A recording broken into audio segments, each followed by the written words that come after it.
ये जो लोग प्रश्न करते हैं कि मैं अपने परिवार का पोषण करता हूं, धन कमाता हूं, बेटी बेटा पढ़ाता लिखाता हूं, इनके ब्याह करता हूं, भजन नहीं करता हूं, तो कोई पाप भी नहीं करता, तो मुझे नरक क्यों मिलेगा? ध्यान से सुनिए, चाहे वो 4 वर्णों में किसी वर्ण वाला हो, 4 आश्रमों में किसी आश्रम वाला हो, वर्ण और आश्रम में रहने वाले हर व्यक्ति का कर्तव्य है भजन करना। भेजे ही गए हो भजन करने के लिए। ये मानव देह भोगों के लिए नहीं, यथावत धर्म पूर्वक भोग को भोगते हुए, भजन करते हुए भगवत प्राप्ति करने के लिए। इस तन का एक ही फल है भजन। नर्तन कर फल विषय न भाई, भजी राम सब काम बिहाई। जो मनुष्य मानव देह प्राप्त करके भजन नहीं करता, उसको इस बात का दंड मिलता है, वो अपने वर्ण आश्रम से भ्रष्ट होकर नीच योनियों में जाता है और बहुत कष्ट पाता है। क्यों? क्योंकि एक ही ये योनि है जिससे हम निकल पाएंगे 84 लाख योनियों में। लोगों की मान्यता है हमारी कामना भगवान तो पूर्ण नहीं करते। कहां भगवान? कैसा भगवान? कौन भगवान? बाप को बाप नहीं मानोगे तो बाप का कुछ बिगड़ जाएगा क्या?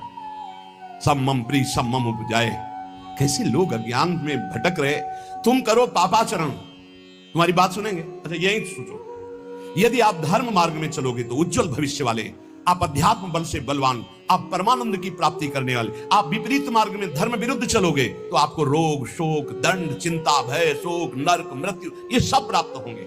भगवान ने निर्णय कर दिया। अगर अब आप साबित हो चुके हो महापापी हो और आप राष्ट्रपति को प्रार्थना करें कि मेरी फांसी टाल दी जाए और उनकी मौत हो जाए, तो न्यायाधीश के द्वारा पास किया हुआ आपका फांसी का मृत्यु दंड भी टाल दिया जाएगा। ऐसे ही भगवान कह रहे, सर्वधर्मान परित्यज्य, रास्ता बता रहे, मामेकम शरणम ब्रज, अहम त्वाम सर्व पापेभ्यो मोक्षयिष्यामि मा शुचा। हे भगवान ये पूर्ण कर दो। क्या किया तुमने भगवान के लिए? भगवान ने तुम्हें मानव देह दिया, भगवान ने प्रकृति दी, भगवान ने सब कुछ व्यवस्था की। तुम केवल पापाचरण करो, भगवान तुम्हारी नौकरी करे।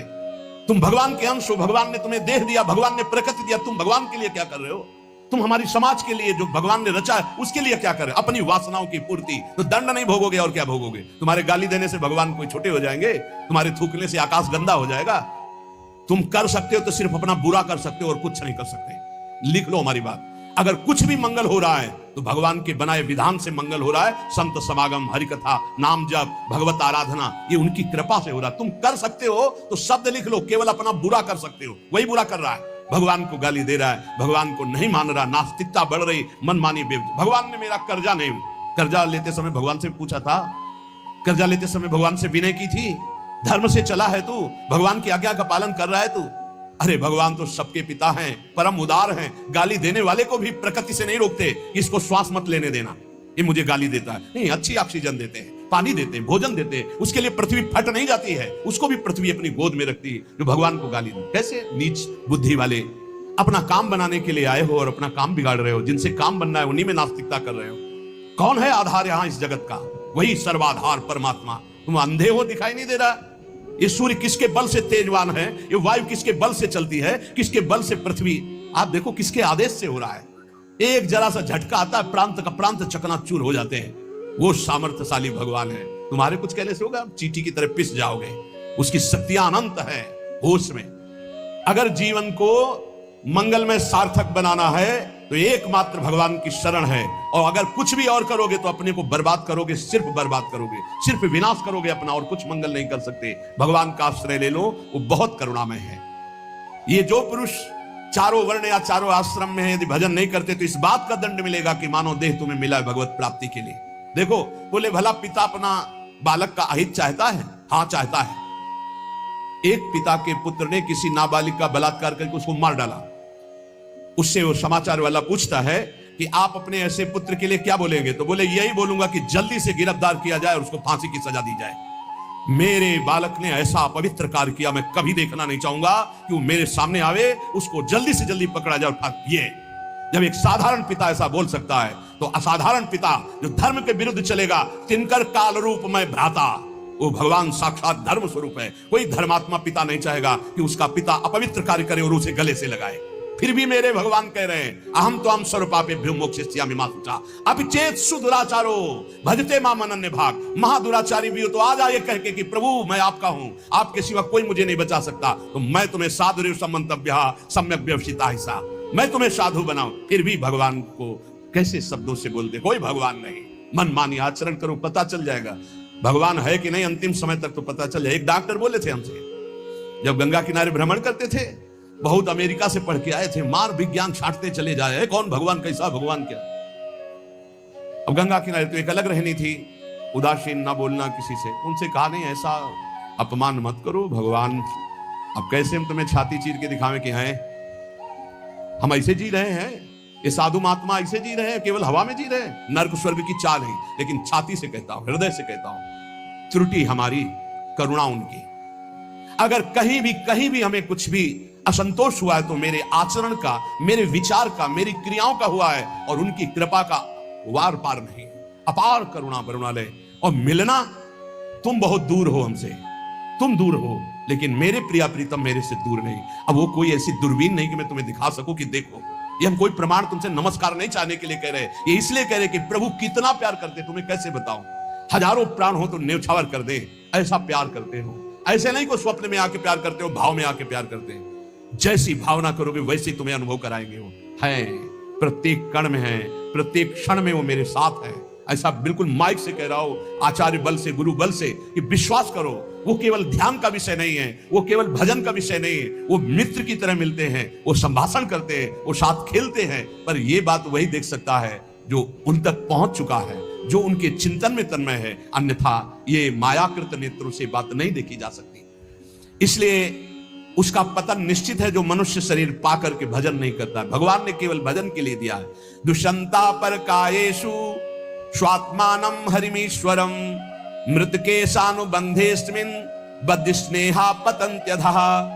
भाई शरीर का अभिमान मत करो, ये मरा ही मरा, अभी मरा या कल मरा, मरा ही है पक्का। मृत्यु प्रतिपल साथ है। ये शरीर मृत शरीर समझो, कब छूट जाए कुछ पता नहीं। इसके संबंधी भी छूट जाएंगे। इस शरीर से प्रेम गांठ करने का मतलब है नरक यात्रा तय करना। इसलिए इससे ज्यादा प्यार मत करो। इसे खूब कई बार हमने प्रार्थना की साधकों से, इस शरीर को ऐसा समझो जैसे कंजूस मालिक बेईमान नौकर से काम लेता है, ऐसे ले। इससे इसको छूट दे दी तो ये पूरी की पूरी जिंदगी बर्बाद कर दे। इसे बेईमान जैसे नौकर ना हो। ईमानदार नौकर अपने आप काम करता है, ये अपने आप नहीं करेगा। बेईमान नौकर जो आराम करना चाहता है, लगाओ काम में 4 घंटे, 124 घंटे में 20 घंटे इसको संसारिक काम, साधना के काम, भजन कार्य, आनंद समेट लो। यहां कमाने आए हो, यहां कोई तुम्हारा घर नहीं, कोई मकान नहीं, कोई दोस्त नहीं, कोई परिवार नहीं। ये परदेश है स्टेशन जैसा। तुम्हारी टिकट कटी, भागे, पूछोगे भी नहीं, ये पत्नी तुम कैसे रहोगे, ये बच्चों तुम कैसे रहोगे, नहीं, चले गए, दोबारा कभी देखने को नहीं मिलेगा। न तुमको वो, न वो तुम्हें, कभी नहीं मिलेगा। ये ऐसा माया का जादू का खेल, सत्ता ही खत्म हो जाती है। इसलिए हे भाई, इस शरीर में रहने वाले अपने स्वरूप को जान लो और किसी से भी द्रोह मत करो। वो मूर्ख हैं जो इस अपने शरीर को तो अमर मानते हैं, दूसरे शरीरों को मारकर खाते हैं मांस। देख लो, ये ऋषि मुनियों की वाणी है। आत्मस्वरूप को पहचान लो, वही आत्मा चीटी में, वही सर्वत्र भगवान है।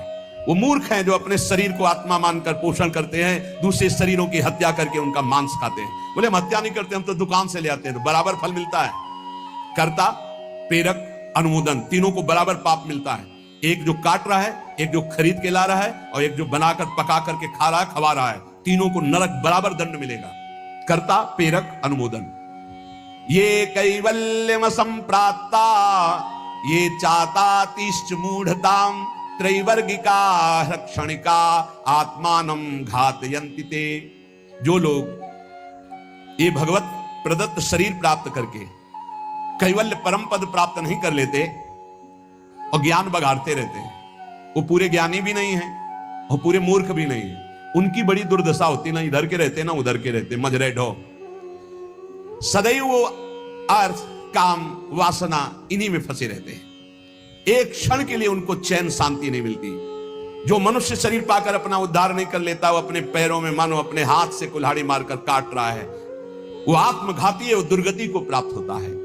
एत आत्महनो अशांता अज्ञाने ज्ञान मानिनः सीदंत्य कृत कृत्या वै कालध्वस्त मनोरथा। ऐसे जो ज्ञान बगाड़ते रहते हैं और ब्रह्म बोध नहीं किया, निरंतर भजन नहीं करते, इनको आत्मघाती कहते हैं। जानते हैं पर मानते नहीं हैं। ये इन आत्मघातियों को कभी शांति प्राप्त नहीं होती, इनकी कर्म परंपरा कभी नष्ट नहीं होती। काल भगवान सदा सर्वदा इनके मनोरथों पर पानी फेरते रहते, हृदय की जलन विषाद कभी मिटने को नहीं होती।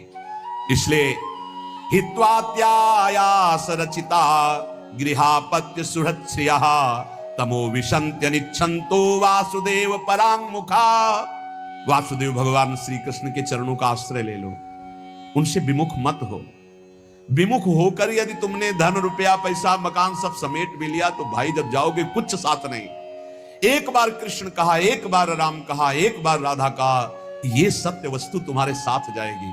इसलिए बार बार राम राम कृष्ण कृष्ण हरि हरि राधा राधा बोलते हुए अपना काम करो तो तुम्हारा लौकिक भी पुष्ट और पारलौकिक भी पुष्ट हो जाएगा। जो भगवान नाम जप नहीं करता, भगवान से विमुख है, ना चाहने पर भी विवश होकर उसे घोर नरक में जाना पड़ता है। इसलिए सदगति प्राप्त करने के लिए नाम जप अत्यंत आवश्यक है। ये कलिकाल की बड़ी महिमा वर्णन की भगवान व्यास जी ने। जो फल सतयुग में 10,000 वर्ष ब्रह्मचर्य रहकर दोनों हाथ उठाकर दाहिने पैर के अंगूठे के बल खड़े होकर भजन करने से मिलता था, ध्यान दीजिए कितना कलयुग का कृपा प्रसाद है। कलयुग को बहुत बुरा कहा जाता है, तो ये बात पक्का समझो, दो पक्ष सब में होते हैं, कृष्ण पक्ष और शुक्ल पक्ष, एक अंधेरे का पक्ष एक प्रकाश का। तो कलयुग में दो पक्ष है, एक अंधेरे का पक्ष अगर भगवान से विमुख हो तो नष्ट कर देगा। यहां कह रहे हैं भगवान महर्षि वेदव्यास देव जी, यत् कृते 10 वर्षैस्त्रेतायाम हायनेन तत् द्वापरे तश्च मासेन हरहोरात्रेण तत्कलौ तपसौ ब्रह्मचर्यस्य जपादेश्च फलम द्विजा प्राप्नोति पुरुषस्तेन कलिसाध्यति भासितम। सतयुग में 10,000 वर्ष ब्रह्मचर्य से रहकर दाहिने पैर के बल अंगूठे के खड़े होकर दोनों हाथ उठाकर मंत्र जपने से जो फल मिलता था वह त्रेता में 1 वर्ष ऐसी साधना, द्वापर में 1 मास 1 महीने और कलयुग में 24 घंटे नाम कीर्तन करने से वो फल प्राप्त हो जाता है। सतयुग में 10,000 वर्ष तक, सोचो कितना बड़ा।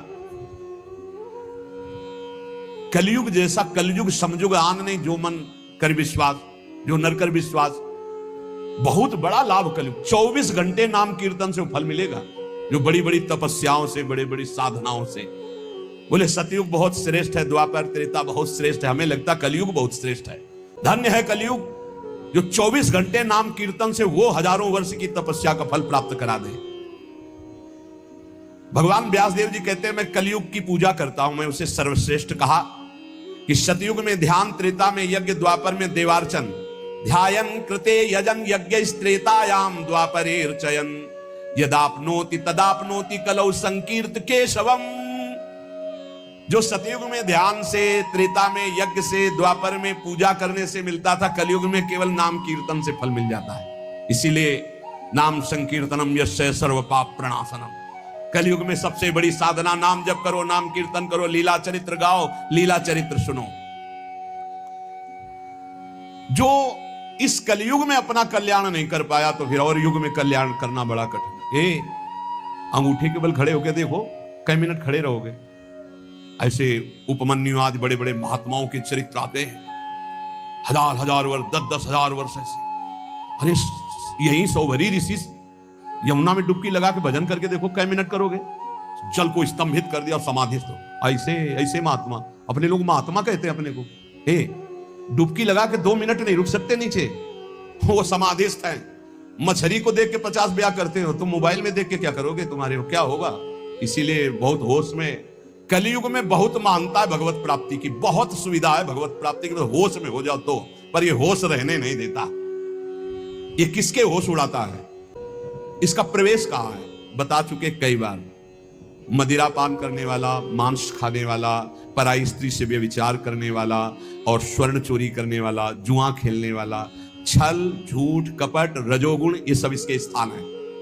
नाम जप करो, पवित्र भगवत प्रसाद पाओ। कहां कलयुग है, आनंद ही आनंद। बोलो यहां कितनी देर कलयुग लगा तुम्हारे ऊपर, आनंद ही आनंद है।